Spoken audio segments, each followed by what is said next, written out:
Bienvenidos, hermanos. Queremos darte las gracias por escucharnos, por estar con nosotros aquí en Brentwood Neighborhood Church.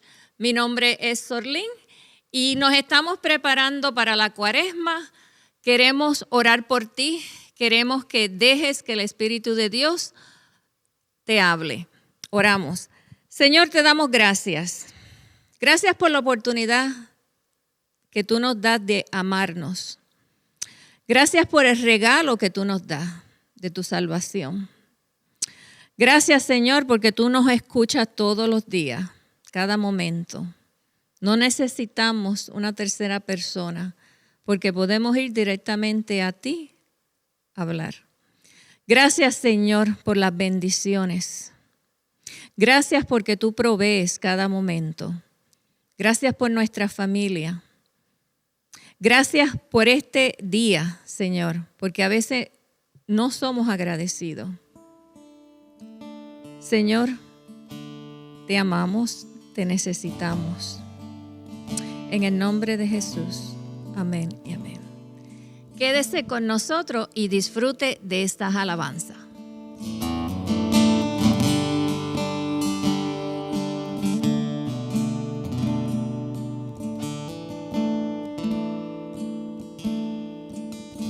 Tú das vida, eres amor, tú das luz en lo oscuro, tú das fe y restaurarás corazones heridos. Grande eres Dios.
Toda la tierra alabará, corazones y huesos cantarán. Grande eres Dios.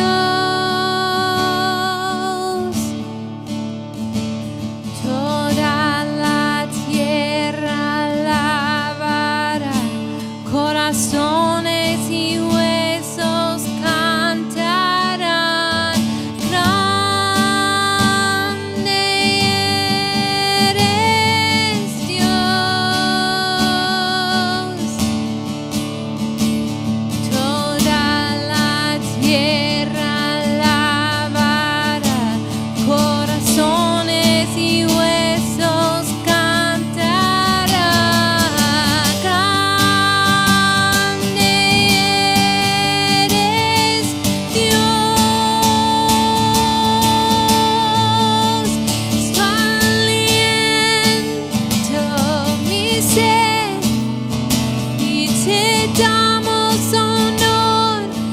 damos honor tu aliento en mi ser y te damos honor solo a ti. Grande eres Dios.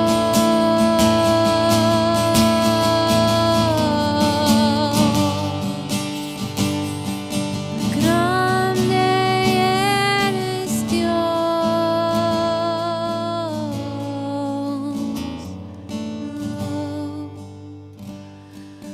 Grande eres Dios. Una vez más, bienvenidos a esta su casa, el servicio latino de Brentwood Neighborhood Church. Esperamos que la alabanza que hayan escuchado haya sido de bendición para su alma. Ese es nuestro anhelo, que aunque lo hacemos para la gloria de Dios, sea su espíritu el que dirija la administración a través de la música y la adoración, esperando que sea de bendición para usted. Si usted ha estado con nosotros, la semana pasada comenzamos una pequeña serie como preparativos para la Pascua, particularmente como preparativos para el Domingo de Resurrección que se aproxima. Y esta pequeña serie la hemos llamado Caminando a la Cruz. Y ha sido una bien corta selección de algunos acontecimientos que ocurrieron en la vida de Jesús y de los discípulos en esos días antes del arresto. La semana pasada comenzamos esta serie y hicimos una parada en el huerto de Getsemaní y viendo la experiencia del huerto de Getsemaní y enfocándonos en una contextualización de cómo esta experiencia y lo aprendido de ella es aplicable para nuestras vidas en el día de hoy. Pues con el mismo espíritu, de la misma plataforma, nosotros vamos a enfrentar otro evento que ocurrió muy conocido. Es tan conocido porque los 4 evangelistas, Mateo, Marcos, Lucas y aún hasta Juan, todos ellos recopilan, narran, describen este acontecimiento que ha venido a ser conocido como la negación de Pedro, cuando Pedro niega a Cristo inmediatamente luego de su arresto. Este evento, esta experiencia, pues la vamos a ver un poco, es mi intento, es mi oración, que podamos verla de una forma práctica en extraer de ella lo que en mi opinión son cosas que el mismo apóstol Pedro aprendió. Así que vamos a estar leyendo, he escogido la narración sobre este evento de la negación de Pedro a la luz del evangelista Juan. Así que vamos a utilizar el evangelio de Juan como la plataforma para ver la narración y lo acontecido y ver lo aprendido de la negación, que es el título de la reflexión del día de hoy. Le he pedido a mi amada esposa que nos lleve a través de esta lectura, la cual está en Juan, Evangelio de Juan, capítulo 18, comienza en los versos 15 al 18, pero luego continúa en los versos 25 al 27. Ella le va a dar la lectura a estos 2 pasajes, uno luego del otro, como una sola lectura. Leemos en el nombre del Padre, del Hijo y del Espíritu Santo. Y seguían a Jesús Simón, Pedro y otro discípulo. Y este discípulo era conocido del sumo sacerdote y entró con Jesús al patio del sumo sacerdote. Mas Pedro estaba fuera, junto a la puerta. Salió pues el discípulo, que era conocido del sumo sacerdote, y habló a la portera e hizo entrar a Pedro. Entonces la criada portera dijo a Pedro: ¿No eres tú también de los discípulos de este hombre? Dijo él: No lo soy. Y estaban en pie los siervos y los alguaciles que habían encendido unas brasas de carbón, porque hacía frío y se calentaban. Y también con ellos estaba Pedro en pie calentándose. Estaba, pues, Pedro en pie calentándose, y le dijeron, ¿no eres tú de sus discípulos? Él negó y dijo, no lo soy. Uno de los siervos del sumo sacerdote, pariente de aquel a quien Pedro había cortado la oreja, le dijo, ¿no te vi yo en el huerto con él? Negó Pedro otra vez y enseguida cantó el gallo. Muchas gracias. Esta narración, como dije, es una de las narraciones más conocidas, pues los 4 evangelistas la narran, la contienen. Y el contenido de la narración de los 4 evangelistas es muy parecida. No hay una diferencia significativa en la perspectiva de cada uno de estos evangelistas. ¿Qué es lo aprendido cuando vemos y nos acercamos a este evento? Mi intención es extraer de él experiencias o aprendizaje práctico para ti, para mí. Es un reto, la contextualización de este evento. Es un reto porque el evento fue profetizado. Jesús le había ya dicho a Pedro de antemano que él lo iba a negar 3 veces. Este evento no es un evento típico, común y corriente. No lo es. Fue un evento profetizado con intención. Es por eso que la contextualización es un reto, porque no es una experiencia común en la cual nosotros nos podamos encontrar. Sin embargo, cuando nosotros examinamos la vida y la trayectoria del apóstol Pedro y escuchamos la voz de este hombre en su vejez, cuando él escribe las cartas en primera de Pedro, carta segunda de Pedro, este hombre que escribe estas cartas es el mismo hombre del cual Juan y los otros evangelistas narran la historia de que él negó 3 veces a Jesús. Hubo una larga trayectoria entre ese hombre que negó a Jesús y el hombre que escribe luego las cartas a la iglesia. En el libro de Hechos de los Apóstoles, Lucas, el autor, utiliza la primera parte, los primeros 6 capítulos particularmente 6, pero luego también la recopila en los primeros 11 capítulos del libro. Él narra, él habla sobre la experiencia de los creyentes, particularmente desde la perspectiva de Pedro. Así que nosotros sabemos mucho. Lo que estoy diciendo es que nosotros sabemos mucho de Pedro. Nosotros conocemos bastante bien a Pedro. De por sí, luego de Pablo, Pedro es el apóstol más conocido. Luego de Pablo. Conocemos mucho de Pablo por cuanto Pablo fue un instrumento que Dios utilizó para escribir la mayor parte de lo que nosotros conocemos como el Nuevo Testamento. Pablo fue uno de los mayores escritores, el mayor escritor del Nuevo Testamento. Y por eso es que conocemos mucho de Pablo. Pero luego de Pablo, Pedro es aquel apóstol del cual nosotros conocemos más. Y conocemos mucho de Pedro en sus facetas. En sus tiempos cuando él fue llamado originalmente por Jesús, porque él caminó con Jesús, como lo vemos. y en su trayectoria y en su función como líder de la iglesia en Jerusalén.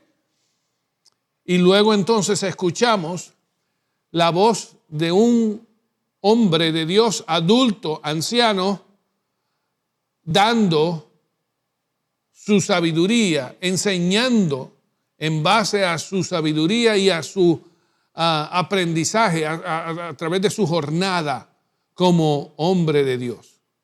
Y esta es la manera en la cual yo me quiero acercar a este evento. ¿Qué nosotros sabemos que Pedro aprendió en su vida? Que es sugerido, es conectado con esta experiencia. Esa es mi perspectiva, ese es mi reto. Espero que el Señor nos ayude. ¿Cuáles son las enseñanzas aprendidas a través de la negación? Pues la primera es quizás una de las que para mí son más importantes.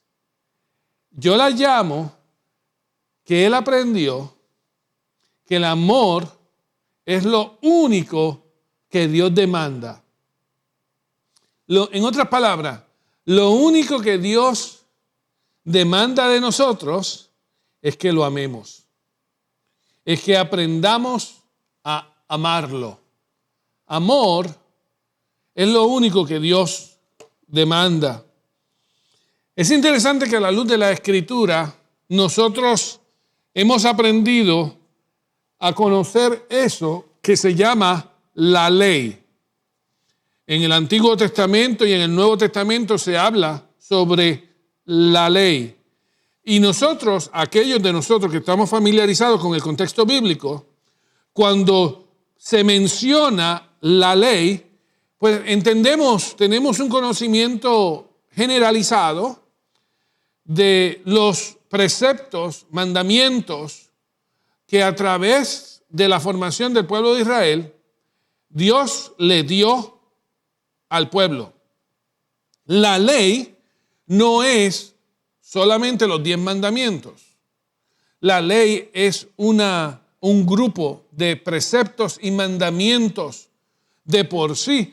Aunque algunos tengan un poquito de diferencia en cuanto a la cantidad de mandamientos o preceptos que hay incluidos en la ley, la mayoría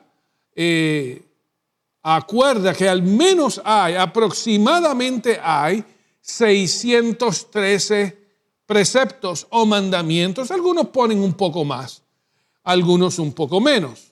Pero en una opinión general, 613 es un número que la mayoría de la gente acuerda en cuanto a la cantidad de preceptos y mandamientos que la ley contiene.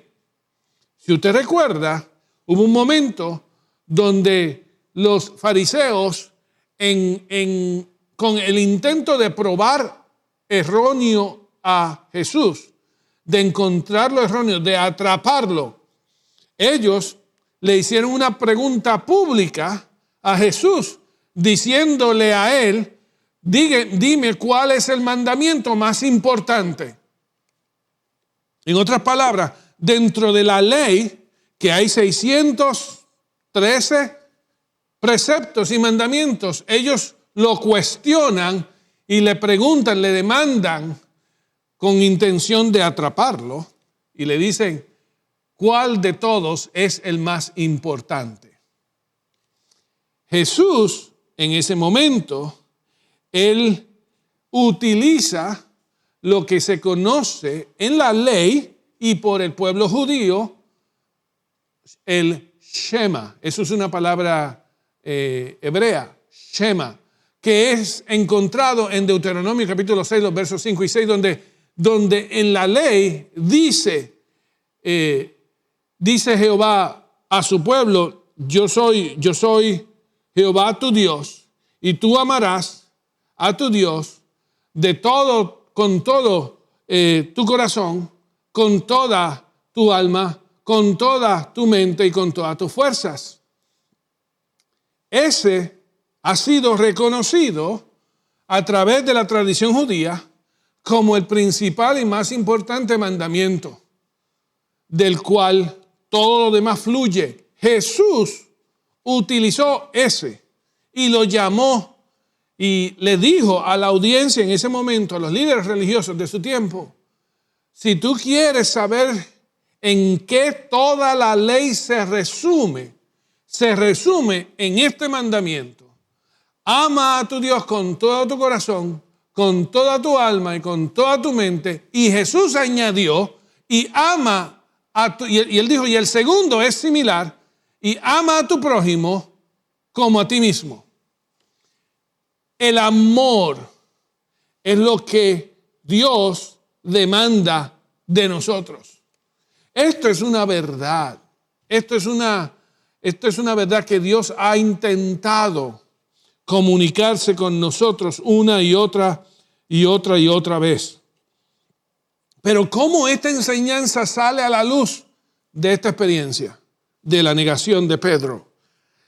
Es porque cuando esto pasó, luego que esto pasó, Jesús tiene otra conversación con Pedro. Y esta conversación con Pedro que Jesús tiene es un Jesús ya resucitado. No todavía en el reino, no había ascendido, sino es una conversación que él tiene con él, que es una conversación muy significativa para la vida de Pedro. Y la quiero leer para ti, que se encuentra en Juan 21, del 15 al 19. Dice así: después de haber comido, Jesús dijo a Simón Pedro: Simón, hijo de Jonás, ¿me amas más que estos? Le respondió: sí, Señor, tú sabes que te amo. Él le dijo: apacienta mis corderos. Volvió a decirle la segunda vez: Simón, hijo de Jonás, ¿me amas? Pedro le respondió: sí, Señor, tú sabes que te amo. Le dijo: pastorea mis ovejas. Le dijo la tercera vez: Simón, hijo de Jonás, ¿me amas? Y Pedro se entristeció de que le dijere por tercera vez: ¿me amas? Y él respondió: Señor, tú lo sabes todo. Tú sabes que te amo. Y Jesús le dijo: apacienta mis ovejas. De cierto te digo, cuando eras más joven te ceñías tú mismo e ibas a donde quieras, mas cuando ya seas viejo extenderás tus manos y ceñirás otro y te llevará a donde no quieras. Esto dijo, dándole a entender con qué muerte había de glorificar a Dios. Y dicho esto, añadió: sígueme. Esta conversación que Jesús tiene con Pedro, y este es un Jesús, como dije, que había ya resucitado. Pero él tiene esta conversación y es extremadamente significativa, porque es una conversación de restauración. Es una conversación de reafirmación, donde Jesús toma a Pedro y habla con él a solas y lo indaga. Pero las preguntas, la secuencia de las preguntas, de hacerle a él 3 veces la misma pregunta, no era motivado porque Jesús no le creyese a Pedro. Es el esfuerzo de Jesús de reafirmarle a Pedro su amor por él. De que Pedro entienda de que este es lo único que yo espero y pido de ti, que me ames. 3 veces Pedro lo negó. 3 veces Jesús le reafirmó y le preguntó y le dijo, lo reafirmó: apacienta pues entonces mis corderos, mis ovejas. El amor es lo único que Dios demanda de nosotros. Si tú quisieras verlo así, yo te diría en esta tarde, Dios nos ha hecho a nosotros, nos ha escrito a nosotros una carta. Lo llamamos el Evangelio. Llamamos a esta carta el Evangelio. Esta carta, el principal tema de la carta es el amor. Y esta carta fue escrita usando la sangre de Jesucristo como la tinta donde Dios nos deja, se comunica con nosotros. Y utilizó el escritorio de la cruz del Calvario para escribírnoslas. Y desde allí, desde el escritorio de la cruz, usando la tinta de la sangre del Cordero, Dios nos expresó y nos envió un mensaje cuyo tema principal es el amor. Jesús se lo dijo a Nicodemo y Juan lo recopila en Juan 3:16, porque de tal manera amó Dios al mundo. La motivación, la razón por la cual Dios envió a su Hijo por nosotros no fue otra, sino su grande amor por nosotros.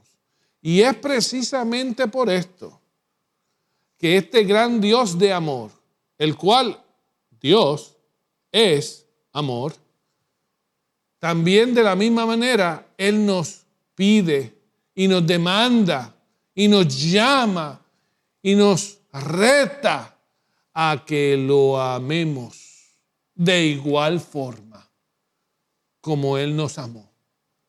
Que extendamos, que aprendamos, que vivamos, que desarrollemos un amor sin condición, un amor como el Shema lo dice, con todo nuestro corazón, con toda nuestra alma, con toda nuestra mente, con todas nuestras fuerzas. En otras palabras, sin reservas. Pedro aprendió esta gran verdad, que lo que Dios buscaba de él es que lo amase y que lo amase aún sacrificialmente, de igual manera como Dios lo ama a él. Y por eso Jesús le dio otra profecía. Lo dirigió y le dijo: tú también darás tu vida.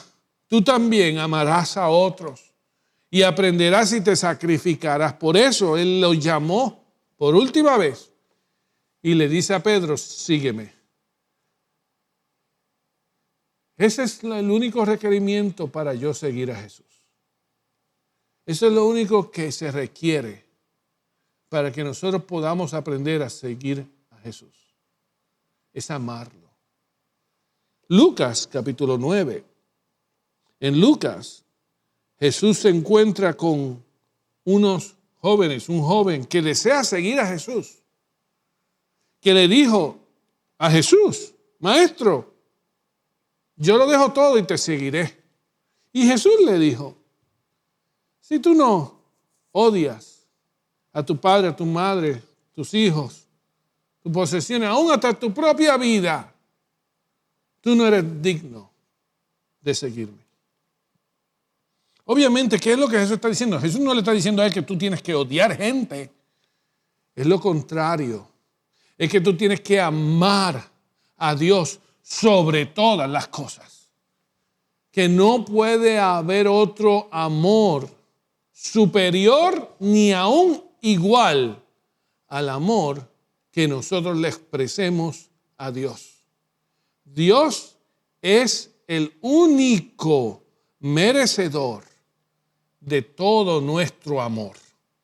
Nadie merece todo nuestro amor, devoción y entrega. Solo Dios, solo Jesucristo. A Él solo debemos amar de esa manera. En el momento en que nosotros desarrollemos un amor como ese a otros, entonces hemos creado ídolos en nuestra vida. Entonces hemos creado para nosotros mismos ídolos que reciben el amor y la devoción que solo Dios merece. Eso es lo que Dios requiere, demanda, espera y exige de cada uno de nosotros. Que aprendamos a amarlo. La segunda enseñanza que quiero compartir, que Pedro comparte con nosotros, esta quizás también de igual importancia. Yo la llamo que el enemigo de las almas no da tregua. Pedro aprendió a conocer al enemigo a través de su experiencia. En primera de Pedro, en esta carta que este hombre que sufrió esta experiencia de negar a Cristo, a Jesús, ya en las últimas etapas de su vida, él escribe lo siguiente.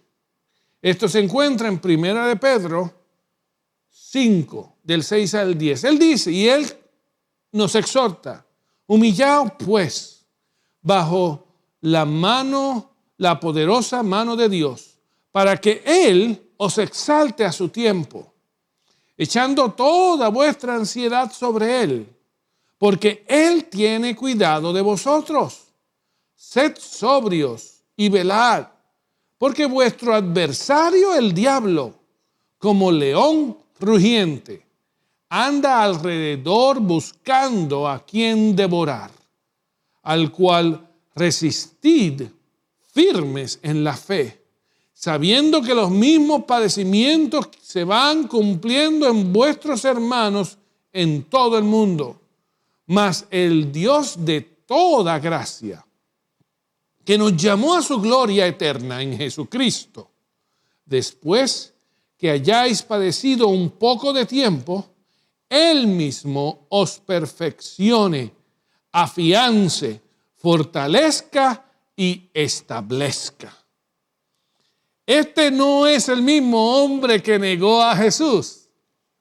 Este es un hombre que fue restaurado, que fue reafirmado y que ahora habla a la luz de una jornada donde él ha aprendido a conocer al enemigo de las almas y ha aprendido que ese enemigo no da tregua, que está constante, rugiendo, velando, buscando, aprovechando de cada error, aprovechándose de cada circunstancia para aislarnos. Es precisamente eso algo que yo entiendo que Pedro comunica, que el objetivo del enemigo es aislarme de Dios y de su pueblo. Una cosa que vemos en la experiencia de la negación de Pedro, porque Pedro estaba solo, no estaba con los apóstoles,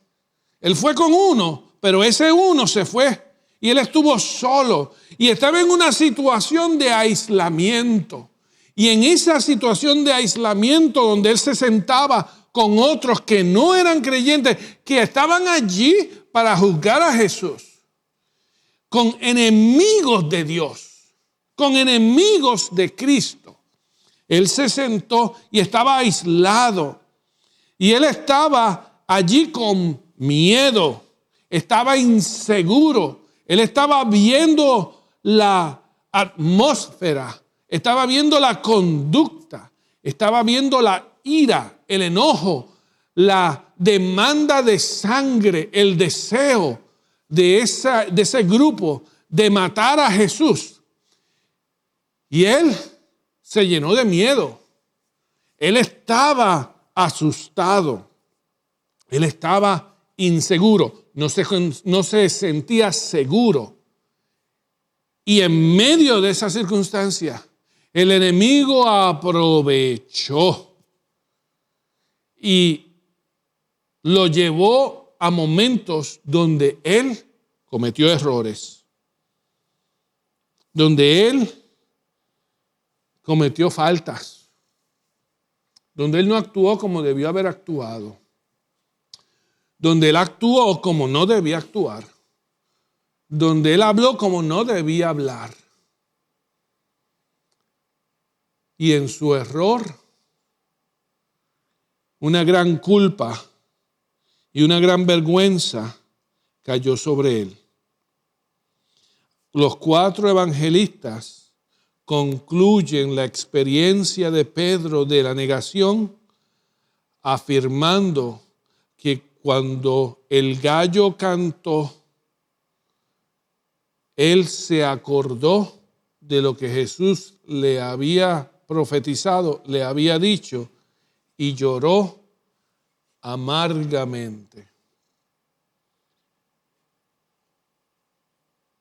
Hermano, yo sé, amigo que me escucha, yo sé que nosotros podemos entender esa situación, porque hemos tenido momentos de amargura, de lamento, de lloro, de sufrimiento, de aislamiento, que ese es precisamente el objetivo de Satanás, usar la culpa, usar la vergüenza para aislarnos de Dios y de su pueblo.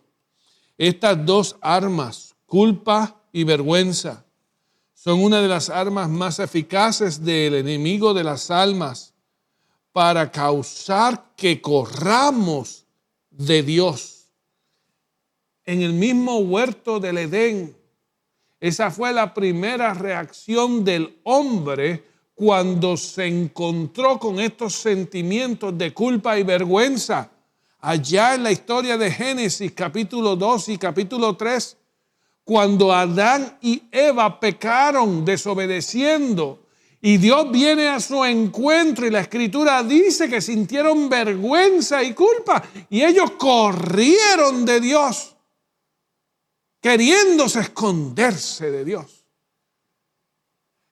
Esa es la estrategia de Satanás, que nosotros corramos de él, de Dios, nos aislemos de Dios, nos dé vergüenza que nosotros vayamos creando una distancia que luego se parezca tan grande, tan difícil de recuperar, donde nosotros nos sintamos tan viles que no nos sintamos capaces de ser amados por Dios.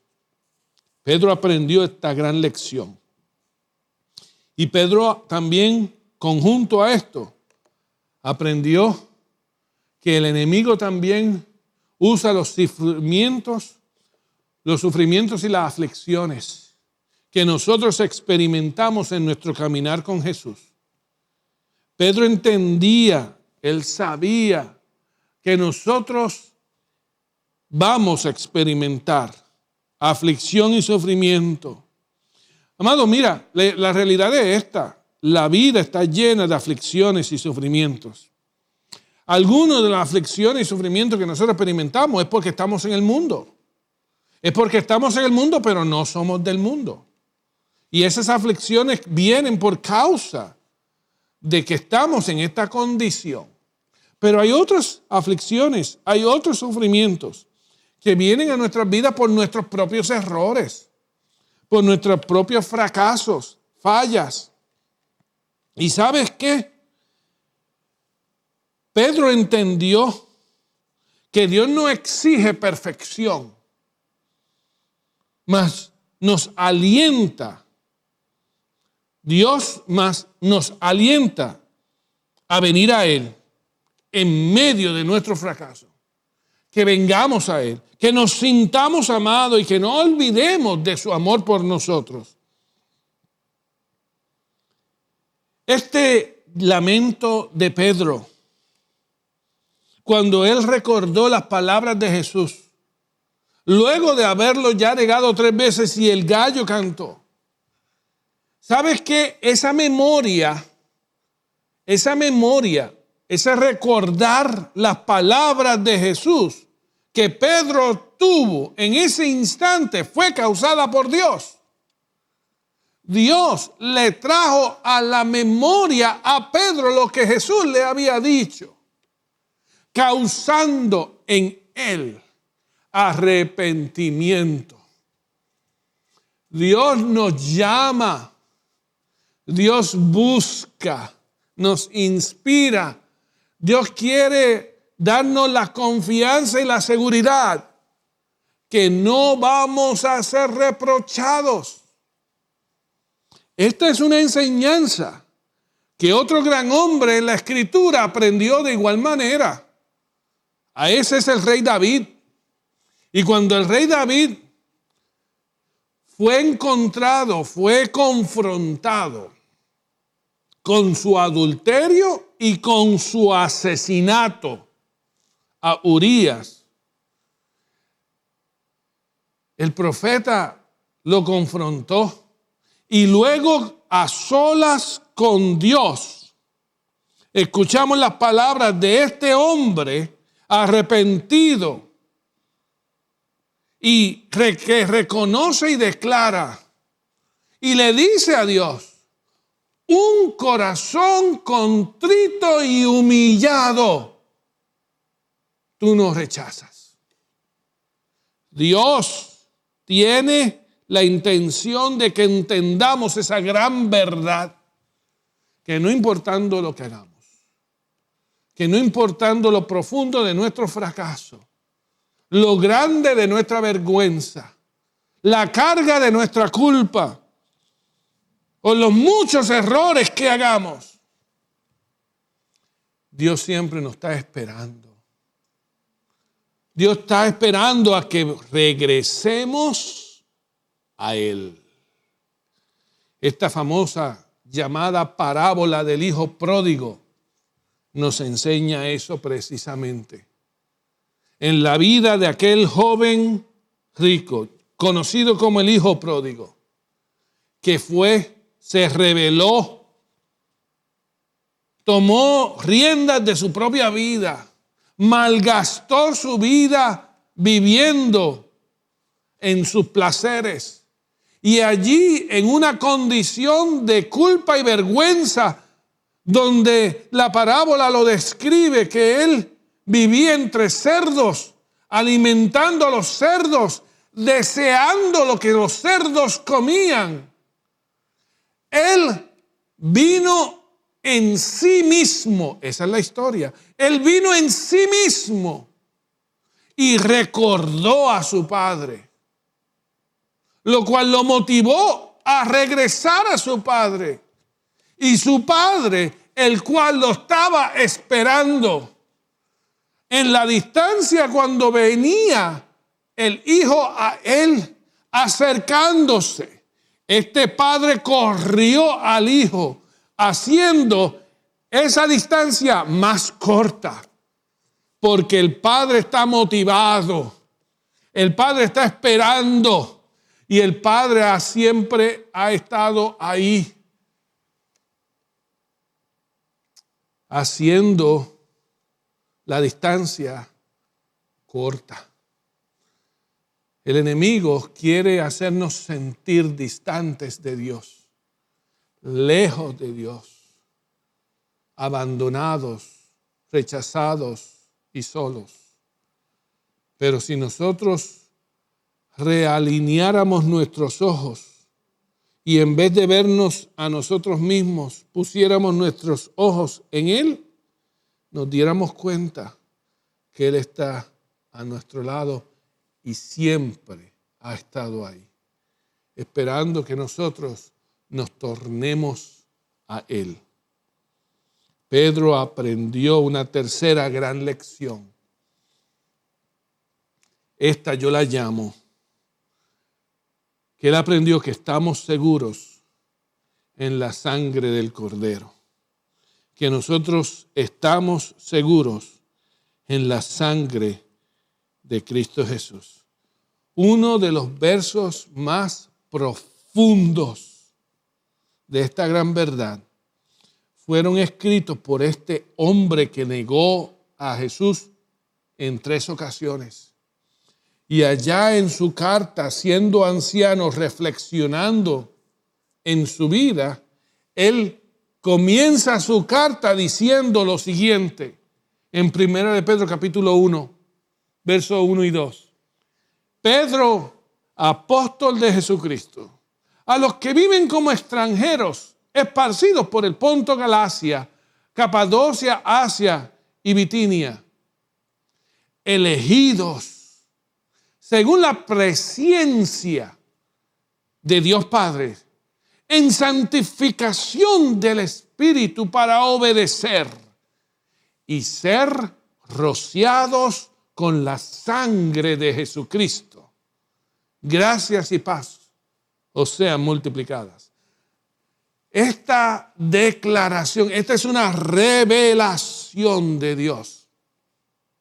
Que mejor vehículo Dios no hubiera podido escoger, sino la vida de un hombre que aprendió a través de esta experiencia de la negación. Que él pueda decir y declarar y afirmar que él es rociado por la sangre de Jesucristo. ¿Cuál es la imagen detrás de esta frase? ¿Cuál es la imagen? Esta frase viene de la experiencia del pueblo de Israel en Egipto. Precisamente durante este tiempo que nosotros estamos hablando aquí, estamos acercándonos al tiempo de la Pascua. Y fue durante esta historia que nosotros recopilamos y sabemos en el libro de Éxodo, donde Dios estaba interviniendo en el pueblo de Israel que estaba haciendo o estaba bajo el yugo del faraón y el pueblo de Egipto, y Dios estaba haciendo los preparativos para sacarlos. Y Él trabajó, intervino durante este ciclo que nosotros conocemos como las 10 plagas. Y en la última plaga, la cual era conocida como la plaga donde el primogénito de cada familia iba a morir, Dios le da instrucciones al pueblo de Israel y le dice a ellos, como preparativos, que mataran un cordero, un cordero perfecto, que lo mataran, sea de oveja o de cabro, pero que mataran un cordero y que tomaran la sangre. Y que tomaran la sangre de ese cordero sacrificado y la pusieran en el tilde, en la parte de arriba de la puerta, de la entrada principal de la casa. Que marcaran la parte principal, de la entrada principal de la casa, que la marcaran con la sangre del cordero. Para que cuando el ángel de la muerte fuese enviado a Egipto para llevar a cabo la plaga de muerte de los primogénitos, él pasara sobre las casas marcadas y no entrase, y el pueblo de Israel sea protegido por causa de la sangre del cordero sacrificado. Ese, amado y amigo que me escucha, es el preámbulo. Ese es la señal.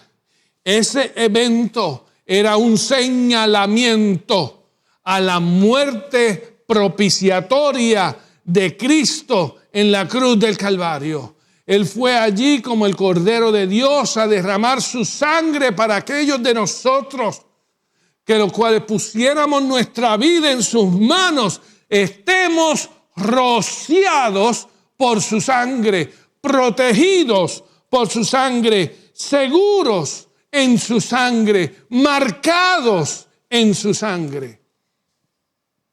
Y ese poder de la sangre del Cordero de Dios es un poder que el apóstol Pedro menciona, que lo cambia, que lo transforma, que lo identifica como pueblo escogido de Dios. Nada cambia el poder de la sangre. Nada cambia o cancela el poder de la sangre. Ese poder es cuando estamos rociados por esa sangre, es cuando estamos cubiertos por esa sangre, que ese poder, esa sangre nos da la seguridad de quiénes somos y qué tenemos en Él. Es por eso que el apóstol menciona versos luego, verso 4, verso 3 y verso 4. Él dice, esta herencia que nosotros tenemos es inmarcesible, esta herencia es incontaminable, esta herencia es incorruptible por el poder de esa sangre. Nosotros estamos seguros en la sangre del Cordero. Estamos cubiertos, rociados. La imagen, amados míos, es como si tú estuvieras constantemente, es como si esa sangre estuviera constantemente cubriéndote. Tú estás constantemente siendo rociado, cubiertos. No hay nada que nosotros podamos hacer que nos separe del amor de Dios, que es en Cristo Jesús, Señor nuestro. Eso no lo dijo Pedro, eso lo dijo Pablo en Romanos capítulo 8, pero es el mismo mensaje. Es el mensaje de la sangre, del poder de la sangre, de la seguridad de la sangre. Y amigo que me escuchas, es ese mismo Dios. Es ese mismo Jesús compasivo que fue y buscó a este Pedro, que lo restauró, que lo reafirmó, que lo usó y que hizo grandes cosas a través de su vida. Es el mismo que hoy también quizás te está llamando. Quizás te está buscando, quizás está esperando, quizás está trayendo a ti memorias para que te acuerdes lo que Él ya te ha dicho en el pasado. Y que como a Pedro, en el momento de gran culpa y de gran vergüenza, Dios le recordó. Pues quizás también a ti Dios te está recordando. Quizás también Dios a ti te está volviendo a llamar. Está trayendo a tu memoria experiencias y momentos donde ya tú has experimentado el amor de Dios en el pasado, donde Él ya te ha hablado y se ha revelado a ti, pero quizás por la culpa, la vergüenza producida por errores y fracasos, utilizada por el enemigo de las almas, hayan hecho a ti creer que tú estás irreconciliable, que tú estás muy lejos, que no hay forma donde tú puedas volver a Él. Te quiero reafirmar esa gran verdad de que Dios te llama, de que Dios te habla y que Él está esperándote, que Él está listo y preparado, que Él está ahí a tu lado y que Él te mira para que tú puedas mirarlo a Él, para que tú puedas poner tus ojos en Él, para que tú puedas poner tu confianza en Él y para que tú sepas que tú nunca vas a ser rechazado.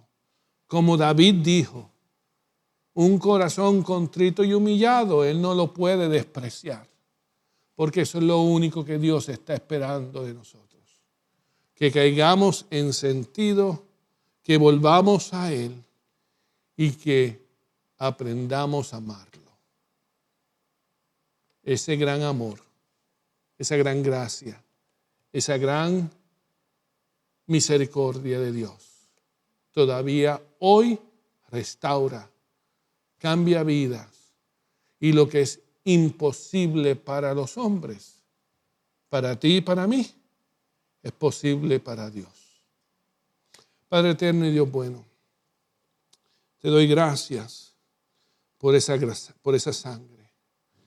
Te doy gracias por esa grande sangre, grande amor, esa grande gracia que nos cubre.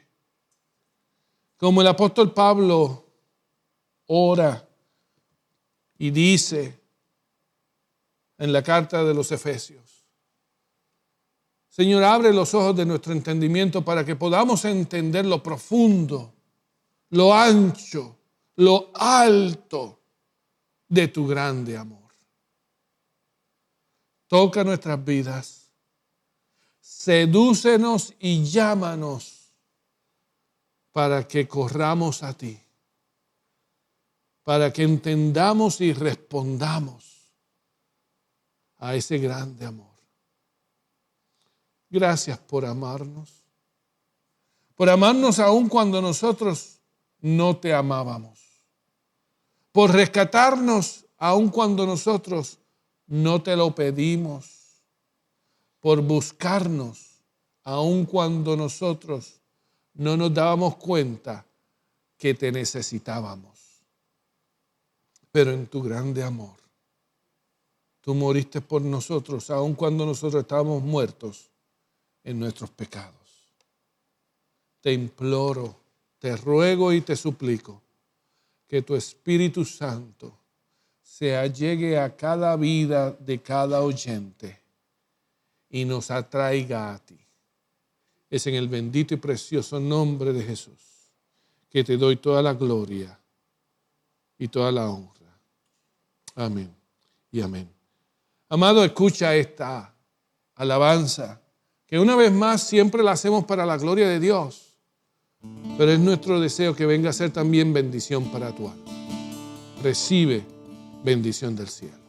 Tú fuiste el verbo en el principio, unigénito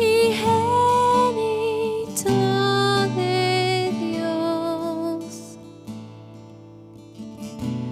El misterio de tu gloria revelado en tu amor. Cuán hermoso su nombre es, cuán hermoso su nombre es, el nombre de Jesús.